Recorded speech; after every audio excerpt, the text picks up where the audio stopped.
Merci de votre fidélité à Télésud et bienvenue dans cette édition de l'entretien du jour. Je reçois aujourd'hui M. René Abogueïla, qui est président de la Commission électorale nationale, autonome et permanente. Vous êtes la grande autorité qui organise les élections au Gabon, si je peux faire un raccourci. Oui. Donc, effectivement, nous avons mission d'organiser les élections en République gabonaise en collaboration avec le ministère de l'Intérieur. D'accord. Alors, les dernières élections dont nous avons souvenir, c'est celle de 2009 pour la présidentielle. Il y a eu entre-temps les législatives. Ces deux échéances, selon vous, ont été des rendez-vous réussis. Comment cela a été apprécié de la part de vos partenaires dans l'organisation de l'élection? En tout cas, au niveau de la commission électorale, nous estimons que ce sont des rendez-vous qui étaient réussis, très réussis, d'autant que il s'agissait d'échéances particulièrement importantes pour notre pays. Et en ce qui concerne l'échéance présidentielle, il faut se souvenir qu'il s'agissait d'une élection non prévue, anticipée, et donc qu'il était difficile pour la commission électorale de préparer dans les conditions habituelles.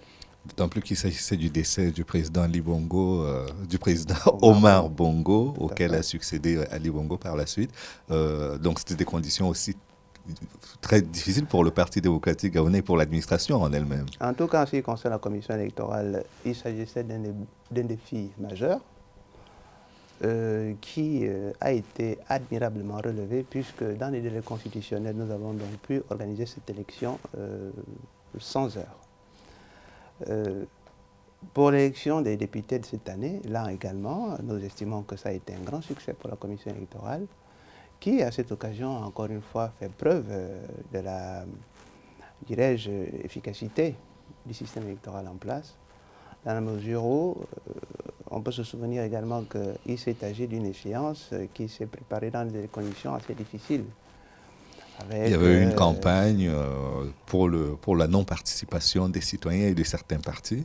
Non seulement, bien entendu, mais également, on se souviendra également que notre pays avait un rendez-vous majeur avec l'organisation de la Coupe d'Afrique des Nations. Donc du coup, une grande incertitude dans les conditions quant à la tenue donc, de cette élection, mais l'échéance a été respectée et nous avons permis, dans un cas comme dans l'autre, le respect des délais constitutionnels dans la désignation du président de la République d'un côté et de l'Assemblée nationale de l'autre.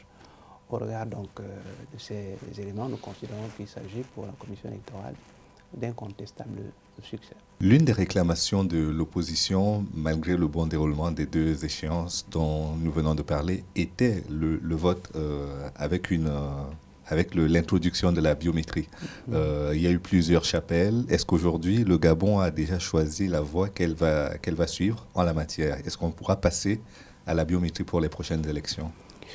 Alors, nous avons relevé effectivement qu'au cours du dernier processus électoral, la question de la biométrie qui existe dans le débat politique depuis plusieurs années est revenue sur la table. Et nous constatons que le gouvernement, lorsqu'il a fait procéder à certains ajustements dans la loi électorale, a intégré la prise en compte de cette préoccupation dans la loi électorale. Et nous observons que depuis quelques semaines, des dispositions sont en train d'être prises pour faire en sorte qu'effectivement, cette technologie soit introduite dans le fichier électoral conformément à la demande qui a été faite, exprimée par les acteurs politiques. Et nous ne pouvons donc nous en réjouir. D'accord. Donc cela signifie qu'aujourd'hui on a avancé dans la discussion et qu'il n'est pas exclu que pour les municipales de l'année prochaine, les Gabonais qui s'inscriront puissent utiliser la biométrie En tout cas, nous constatons, comme tout le monde, que ça a été l'engagement pris par le gouvernement. Tout comme nous observons qu'il y a des actes qui sont en train d'être posés par le même gouvernement pour le respect de cet engagement, à savoir l'organisation des prochaines élections locales prévues pour mars-avril 2013 au plus tard, avec une liste électorale comportant des données biométriques. Très bien. Voilà. Cela signifie un certain nombre de dépenses hein, à prévoir, à la fois vous au niveau de la Sénat, mais également le ministère de l'Intérieur, qui est votre autorité de référence. Qui est notre collaborateur, devrais-je dire, parce D'accord.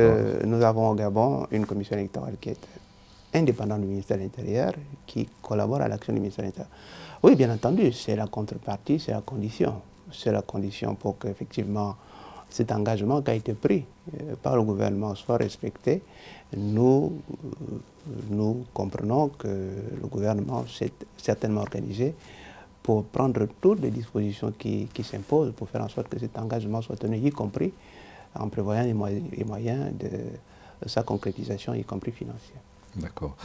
Dans quel état d'esprit vous préparez les municipales à venir? Est-ce que vous vous dites, la grande bourrasque est passée, l'élection présidentielle, les élections législatives, et là pour les municipales, on a le temps de voir venir, on n'a pas d'urgence Vous savez, monsieur, la commission électorale est permanente pour préparer les échéances qui viennent.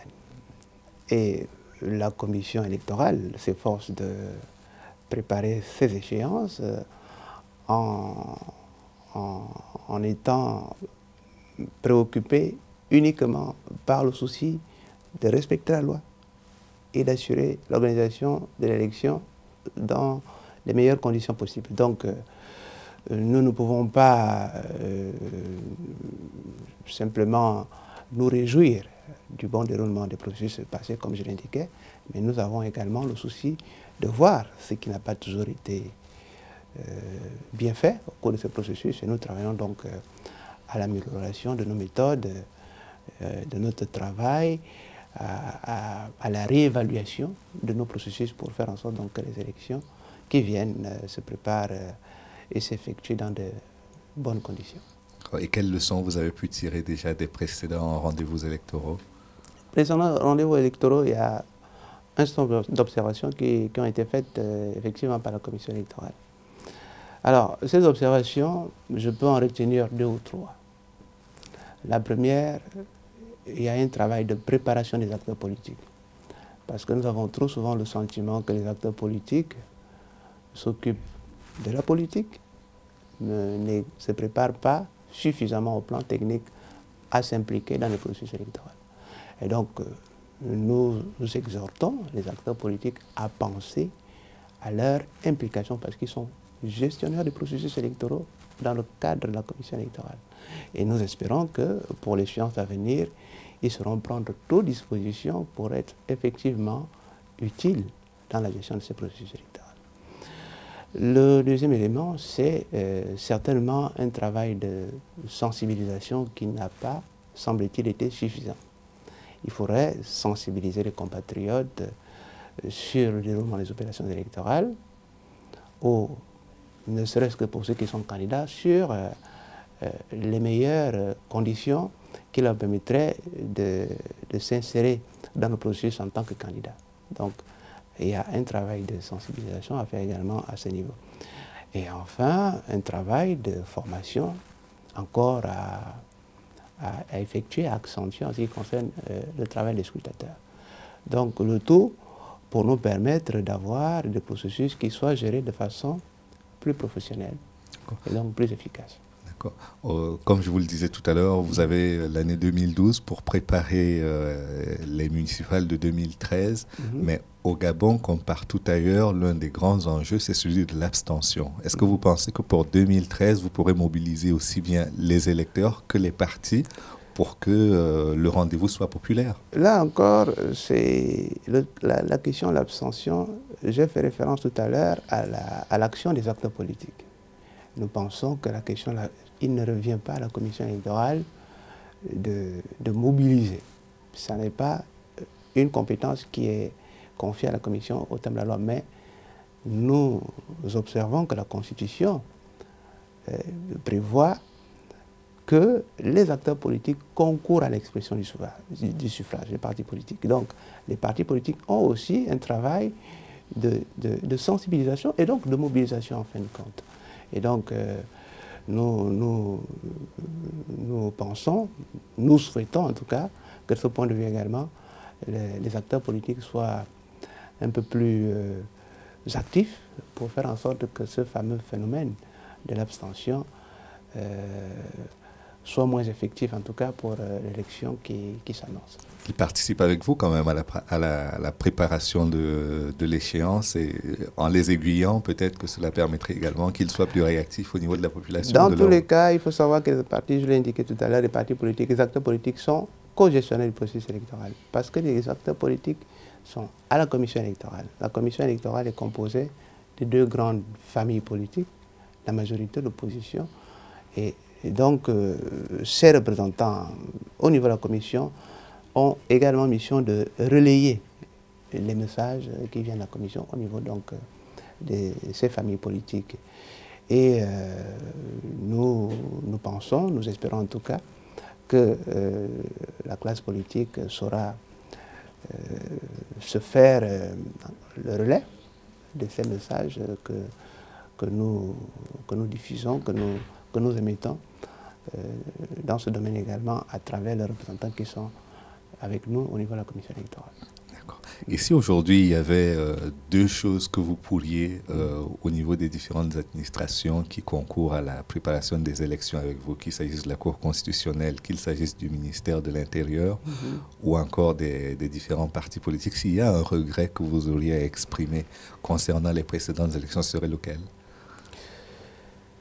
Bien, vous savez, nous sommes des institutions autonomes. Mais je me dois de dire que cette autonomie n'empêche pas la collaboration des pouvoirs. Nous pensons que ce qui a été fait, l'a été fait de façon commune. Donc aussi bien les succès que nous avons salués que les insuffisances qui peuvent être relevées ici et là, nous les partageons de façon solidaire. Très bien. Maintenant, pour la dernière question, à quel moment est-ce que les Gabonais devraient commencer déjà à s'attendre à être invités à participer au processus électoral? Vous avez une idée des dates pour les inscriptions sur les listes, la convocation du corps électoral?